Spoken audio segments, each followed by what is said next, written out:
자, 이 문제 좀 다뤄볼게요. 이 청와대 공직 기강이 좀 해이하다 이런 좀 지적이 나오고 있습니다.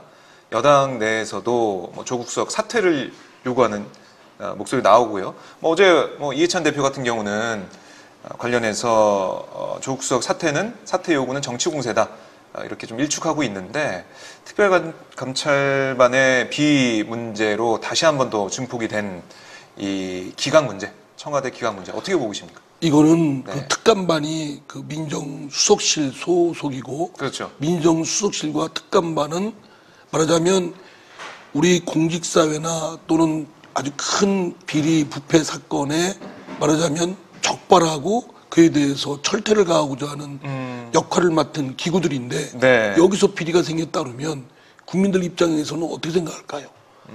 예, 참으로 개탄스러운 겁니다. 네. 저는 민주당 소속 의원이지만 이 사건을 가벼이 봐서는 안 된다고 생각하고 매우 엄중하게 생각합니다.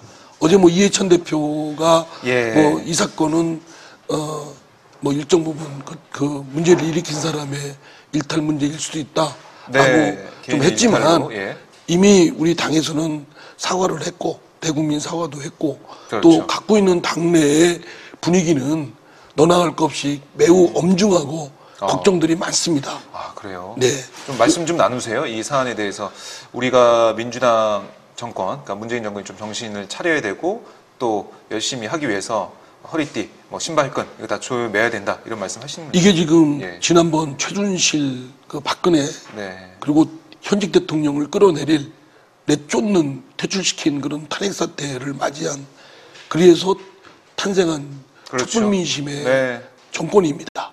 그리고 이명박 대통령 정권 시대에 잘못된 것도 드러내서 네. 철퇴를 가하고 있고요. 그런 상황에 우리 스스로가 누구보다도 훨씬 더 엄정하고 네. 깨끗하고 또 칼날 같은 추상 같은 그런 긴장 속에 있어야 되는데, 그 속에서 이런 일들이 벌어졌다니까 기가 막힐 일이라고 생각됩니다. 예. 잘못하면 우리가 지금 과거에 잘못된 거를 바로잡고 새로운 시대를 정말 제대로 정의롭게 만들어 나가겠다라고 하는 그에 대한 그런 어떤 의지와 그런 뜻이 잘못하면 주저앉힐 상황일 수도 있다고 생각됩니다. 예. 왜냐하면 이 모든 것이 국민의 신뢰로부터, 국민들의 지지로부터 이게 힘이 뒷받침되고 정당성이 부여받는 건데, 오히려 우리 스스로가 지금 내부에서 더럽혀지고 어지러워지고 네. 신뢰를 깎아먹고 무너뜨리는 일이 벌어진다면 저는 그건 국민이 신뢰를 보내겠습니까? 또는 네. 지지를 보내겠습니까? 국민들은 다 보시고 계시거든요. 더구나 우리들에 대해서 니들도 똑같은 놈들이다 이런 생각이 들면 예. 국민들은 마음이 떠나는 겁니다. 저는 대통령 지지도도 여러 가지 경제 사정이나 등등 여러 가지 때문에 떨어지는 상황을 그것 자체만으로도 엄중하게 봐야 된 터에 지금 청와대에서 일어난 일은 가벼이 봐서는 안 된다고 생각합니다. 예. 물론 우리끼리는 보고 싶지 않고 외면하고 싶고 이 순간 빨리 지나고 싶고 또 많은 국민들께서 잊어먹기를 바라는 마음도 솔직히 있습니다.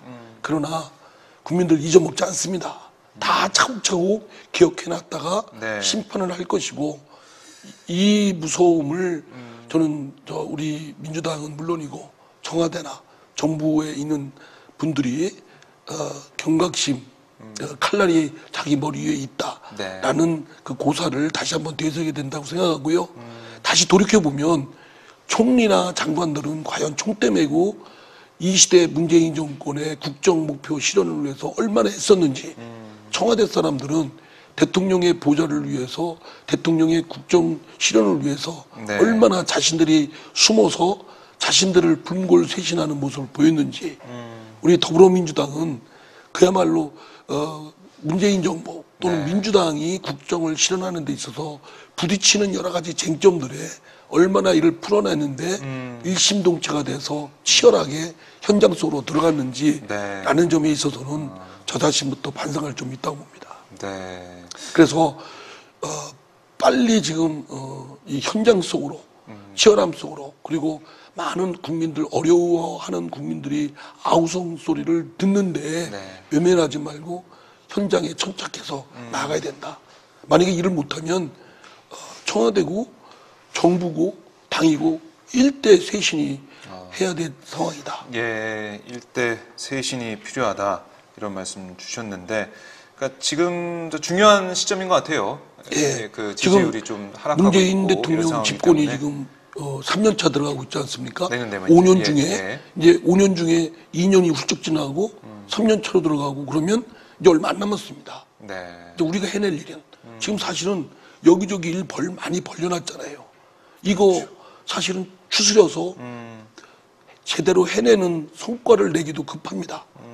물론 이게 뭐 허겁지겁 조바심 내고 한다고 해서 될 일이 안 될 일이 되고 될 일이 안 되고 이런 건 아니지만 네. 그러나 끈덕지게 불을 늘어지고 이제는 우선순위를 잡아서 전략적으로 해내야 될 상황이거든요. 네. 그런 점에서는 사실은 대통령 지지도, 대통령 개인 그런 플레이, 네. 그 덕에 지지도가 높은 거에 취해 있지 않았나, 좀 안주해 있지 않았나, 이래서는 안 된다고 봅니다. 예. 이제는 정말 실력을 보여줄 때가 됐다. 뭐 이렇게 볼 수도 있는데요. 저는 이낙연 총리부터 네. 정부의 각부 장관들도 아주 대호각성이 필요하다고 봅니다. 네. 과연 대통령이 나가서 어떤 쟁점에 나설 때 이낙연 총리를 비롯해서 각부 장관들은 도대체 뭐 했습니까? 그냥 뭐 청와대 정부다라는 소리 들을 만큼 청와대의 지침이나 청와대 네. 눈치 보기에 급급한 것도 또는 좋은 얘기 하는데 급급하지 네. 않았나 이런 반성이 필요합니다. 네, 알겠습니다. 이제 다시 한번 예. 지금 이제 문재인 정권과 운명을 같이 해서 네. 자신들이 여기에서 촛불 정권의 민심에 부합하는 것들을 좀 해야 된다. 지금 노동계는 노동계대로 우리 문재인 정부에 대해서 엄청난 네. 비난을 쏟아붓고 있지 않습니까? 그렇죠. 참으로 힘든 상황입니다. 이 문제를 노동계도 총리와 각부 장관이 뛰어들어서 조정하고. 노동계의 공감대를 끌어내고 타협책을 끌어내고 네. 하는데 노력을 해야 되지 않습니까? 말씀을 쭉 들어보니까 이 민주당도 그렇고 당도 그렇고 또 정부도 그렇고 청와대도 그렇고 촛불 민심을 어떻게 하면 실현시킬지, 촛불 민심이 바라고 있는 나라도 나라가 어떤 건지 다시 한번 생각하고 뭐 여러 가지 비판이나 야당에서도 지적이 나오고 있지만은 어쨌든 우리 나라가 잘 되기 위해서는 그렇습니다. 당정청이 다시 한번 할 수 있다 뭐 이렇게 하면서 물론, 일을 해야 되는데, 물론 자유한국당 등 야당은 자신들의 당리당략 뭐 차원에서 그건 있겠죠. 우리를 뭐 공격하고 뭐 하지만 네. 그 사람들이 공격하는 게 당리당략이라고 해서 우리 스스로 경계하고 돌아보고 네. 반성하는 걸 계획을 내서는 안 됩니다. 예, 지금 야당이 워낙 현찮아서 네. 지금 우리가 지금 긴장이 오히려 이완돼 있지 않나. 홍준표 전 대표 온다고 해서 더 이완된 거 아닌가요? 그러니까요. 제가 볼 때는 뭐 사실 그런 분들은 우리 더불어민주당에는 참 원군이에요. 예? 제가 알겠습니다. 어느 방송에서 예. 홍준표 대표가 종신 대표가 됐으면 좋겠다. 한 10년 대표가 10년 한 정도. 10년 했으면 좋겠다 그랬더니 네. 거기 출연한 한 자유한국당 의원이 벌컥 화를 내던데 그렇게 벌컥 화를 내는 게 아닌 것 같은데 그런데 저는 우리에 대한 신뢰를 보내고 우리의 버팀목은 국민입니다. 자유한국당은 네. 그냥 당리당략적으로 우리를 공격한다지만 그거에 우리가 휘말려서 거기보다 좀 낫다라는 생각에 젖어 있으면 안 된다고 생각을 합니다. 그렇게 하겠습니다. 알겠습니다. 뭐 의원님도 내부에서 좀 목소리를 내셔야겠네요. 뭐 청와대 인적 쇄신이나 여러 가지 것들에 대해서 의견을 내셔야겠어요. 참으로 조심스럽습니다. 자칫 이렇게 밖에다가 해서 네네. 얘기를 하게 되면 당이 또 이제 그런 것 때문에 분란이 될 수 있다는 또 그런 것도 이제 잘 조정을 해야겠네요. 예, 조심스러우니까 그리고- 당내에서 하여튼 의견을 모아서 네. 당내에서 아주 좀 이렇게 질서 있게 이런 알겠습니다. 것들이 잘 정리가 될 수 있도록 예. 그리고 제일 중요한 게 이제 그 의원님 개인적으로도 그동안 성찰을 좀 하시고 반성하시고 앞으로 어떻게 하면 잘할지. 저부터 좀, 예. 저부터도 네. 조금 느슨해지지 않았나, 이런 생각이 듭니다. 아니, 좀 보니까 대통령 뭐 지지도 높고, 네. 우리 당 지지도가 제가 국회의원 하는 동안에 제일 높거든요. 그러니까, 그렇죠. 뭐, 국민들이 이렇게 절대적 지지를 보내주고 네. 있구나라고 우쭐거리진 않았는지 이런 생각을 돌이켜 봅니다. 알겠습니다. 저희 박정희 하수팟에서 의원님이 성찰을 잘하고 계시는지 반성 잘하고 계시는지 계속 지켜보겠습니다. 박 기자님은 우리 네. 저 민주당이나 네. 또는 문재인 정부에 대해서 굉장히 우호적인 것 같습니다. 그래요? 예. 그렇게 비춰졌나요? 기자 정신에서 네.